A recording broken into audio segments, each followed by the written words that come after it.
Hey, CNBA family, coming to you guys this month. It's October. Here we are in Pastors Appreciation Month.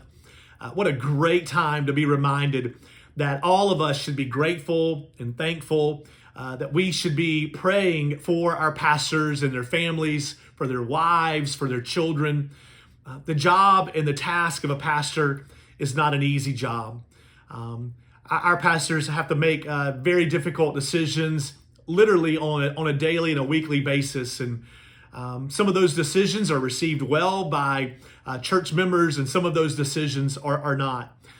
In my role, I get a chance to serve our pastors, and my wife meets monthly with our pastors' wives. And I also get a chance to meet with churches and congregations, and many of the things that I have experienced and I've seen literally throughout my ministry, but especially in the role of serving as the director of the Columbia Metro Baptist Association.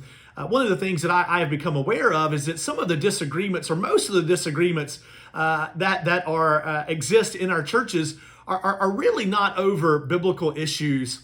Most of the things that our pastors are having to deal with and that they're receiving criticism from really are opinion issues. They're personal preference issues. I just recently even had a pastor text me and tell me that he is facing criticism from church members who are actually considering leaving his church because he did not say enough stuff, or at least as much as they considered as he should have said about the Charlie Kirk murder just a couple of weeks ago. And then you think about that, there are also members in that church who think he shouldn't say anything at all. I use all of this to say our pastors are really, they are doing a great job of leading in a difficult season for ministry leaders.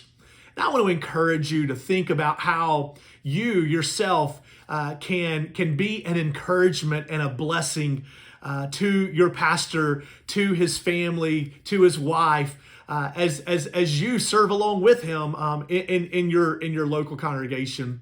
I want to remind you of what Paul tells Timothy in 1 Timothy chapter 5, verse 17, where Paul says this. He says, "Let the elders who rule well be considered worthy of double honor, especially those who labor in preaching and teaching."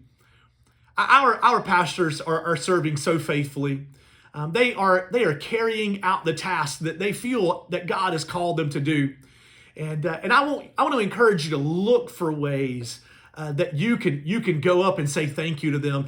In our newsletter, even this month, there are a couple of links to different websites where they include lists for our churches to consider specific ways that you can bless those who are leading you as pastors or elders in your congregations.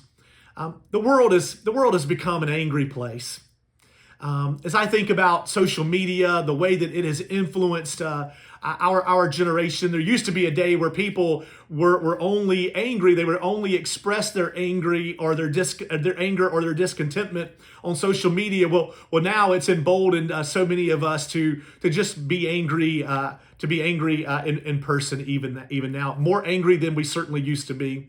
I think about 24-hour news networks that their goal is to maintain viewership, and so they do so. I think not by trying to unify us, but they do so by trying to disunify us, not only as Americans but just as people in general.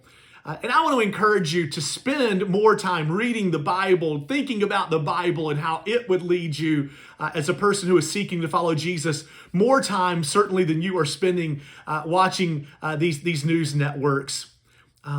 I want to encourage you to seek to be the kind of person that Jesus was when he was living his life, a person who cared and who loved even his enemies. Those who disagreed with him, certainly, but even Jesus has commanded us to love those who are our enemies. As I think about that, I think that your pastor is not your enemy. He is a man who loves you. He is a person who is seeking to do God's will in your congregation. And what an opportunity that you have this month. But listen, not just this month, the Pastor's Appreciation Month, but especially this month, but every other month, to love your pastor, to care for him, to be kind to him, to encourage him. CNBA, there are a lot of people who are causing disruptions in our world. I would encourage you to say, let us not be those people, but let us be those people who are seeking to be like Jesus, people who are loving those people that Jesus has actually placed in leadership positions over our congregations. What an opportunity we have to love them even this month. May God bless you as you seek to do that here in these uncertain days. Thank you so much for listening. Thank you for loving your pastor. And as always, if there's any way that we can serve you, please reach out and let us know how we can do so. God bless you guys.